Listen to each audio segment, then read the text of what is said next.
ভারতের গণতান্ত্রিক যুব ফেডারেশন তেলিয়ামুড়া মহকুমা কমিটির উদ্যোগে তেলিয়ামুড়া রেল স্টেশনে এক্সপ্রেস ট্রেনের স্টপেজের দাবিতে মঙ্গলবার এক বিশাল র্যালি এবং ডেপুটেশন প্রদান করা হয়।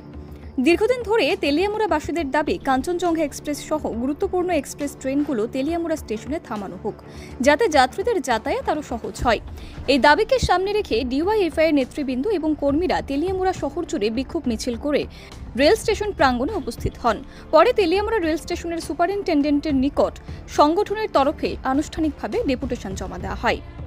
উদ্যোগে আজকে তেলিয়ামুড়া রেল স্টেশনে কাঞ্চনজঙ্ঘা এক্সপ্রেস সহ অন্যান্য দূরপাল্লা ট্রেনগুলি যাতে স্টপেজ ব্যবস্থা করে, এই জন্য আমরা রেল সুপারিনটেন্ডেন্টের কাছে প্রতিনিধি মিলিত হয়েছিলাম কিছুক্ষণ আগে। উনি আমাদের যে দাবিগুলি, এই দাবিগুলির সাথে সহমত পোষণ করেছেন এবং এই দাবিগুলি সঠিক বলে তিনি চেষ্টা করবেন যাতে খুব দ্রুত এখানে কাঞ্চনজঙ্ঘা সহ অন্যান্য রেলওয়ে যে রয়েছে দূরপাল্লা ট্রেন, এই ট্রেনগুলি স্টপেজের ব্যবস্থা করার চেষ্টা করবেন তিনি আমাদের আশ্বাস দিয়েছেন। আমরা বলেছি ওনাদেরকে যদি এই দাবি পূরণ না হয় আমরা আগামী দিনে আরও বৃহত্তম আন্দোলনে যেতে বাধ্য হব এবং আমাদের দাবির সাথে এলাকার সমস্ত অংশের মানুষ সমর্থন রয়েছে। আশাবাদী আমরা এই দাবিগুলি অতি দ্রুত পাবো, পূরণ হবে আমাদের। Bureau report, PV north east.